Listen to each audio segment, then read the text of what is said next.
हर हर महादेव। श्री शिवाय नमस्तुभ्यम। श्री शिव महापुराण का परिचय। सूत जी कहते हैं, साधु महात्माओं, आपने बहुत अच्छी बात पूछी है। आपका यह प्रश्न तीनों लोकों का हित करने वाला है। मैं गुरुदेव व्यास का स्मरण करके आप लोगों के स्नेहवश इस विषय का वर्णन करूँगा। आप आदरपूर्वक सुने। सबसे उत्तम जो शिव पुराण है वह वेदांत का सार सर्वस्व है तथा वक्ता और श्रोता का समस्त पाप राशियों से उद्धार करने वाला है। इतना ही नहीं, वह परलोक में परमार्थ वस्तु को देने वाला है। कली की कल्मश राशि का विनाश करने वाला है। उसमें भगवान शिव के उत्तम यश का वर्णन है। ब्राह्मणों, धर्म, अर्थ, काम और मोक्ष, इन चारों पुरुषार्थों को देने वाला वह पुराण सदा ही अपने प्रभाव की दृष्टि से वृद्धि या विस्तार को प्राप्त हो रहा है।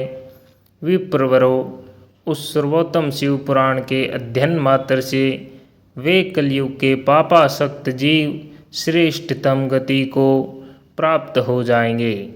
कलयुग के महान उत्पात तभी तक जगत में निर्भय होकर विचरेंगे जब तक यहाँ शिव पुराण का उदय नहीं होगा। इसे वेद के तुल्य माना गया है। इस वेद कल्प पुराण का सबसे पहले भगवान शिव ने ही प्रणयन किया था। विद्वेश्वर संहिता, रुद्र संहिता, विनायक संहिता, उमा संहिता, मातृ संहिता, एकादश रुद्र संहिता, कैलाश संहिता, शतरुद्र संहिता, कोटि रुद्र संहिता, सहस्त्र कोटि रुद्र संहिता, वायव्य संहिता तथा धर्म संहिता, इस प्रकार इस पुराण के 12 भेद या खंड हैं। ये 12 संहिताएं अत्यंत पुण्यमयी मानी गई है। ब्राह्मणों, अब मैं उनके श्लोकों की संख्या बता रहा हूँ। आप लोग वह सब आदरपूर्वक सुने। विद्वेश्वर संहिता में 10,000 श्लोक है। रुद्र संहिता, विनायक संहिता, उमा संहिता और मातृ संहिता, इनमें प्रत्येक में 8-8 हजार श्लोक हैं।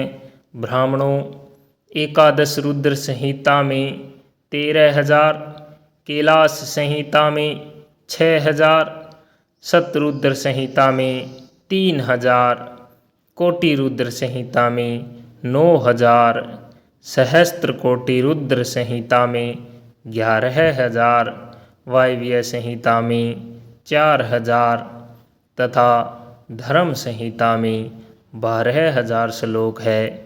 इस प्रकार मूल शिव पुराण की श्लोक संख्या 1 लाख है, परंतु व्यास जी ने उसे 24,000 श्लोकों में संक्षिप्त कर दिया है।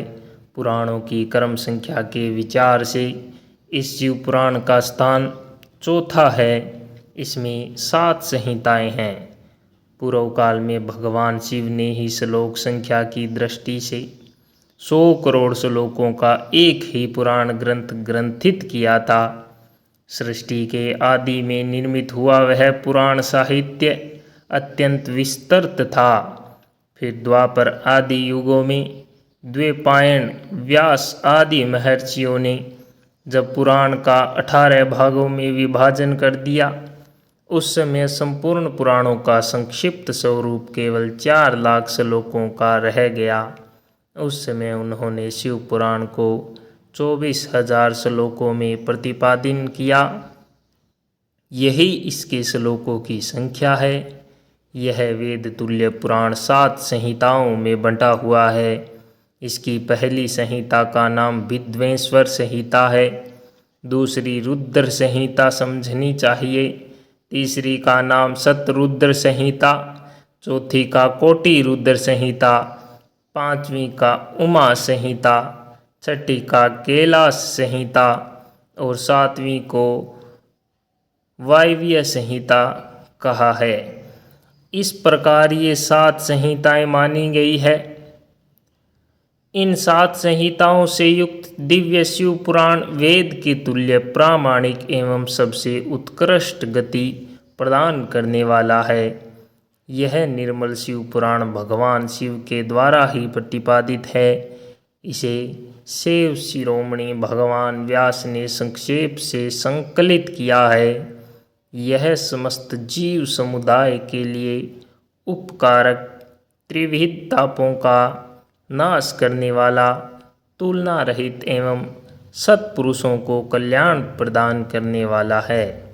इसमें वेदांत विज्ञान में प्रधान तथा निष्कपट निष्काम धर्म का प्रतिपादन किया गया है।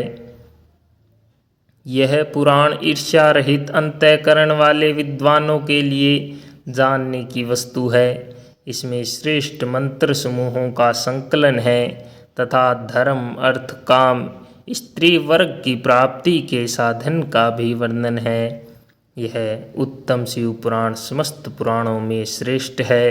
वेद वेदांत में वेद रूप से विलसित परम वस्तु परमात्मा का इसमें गान किया गया है। जो बड़े आदर से इसे पढ़ता और सुनता है वह भगवान शिव का प्रिय होकर परम गति को प्राप्त कर लेता है। बोले शंकर भगवान की जय। उमापति महादेव की जय। हर हर महादेव, हर हर महादेव।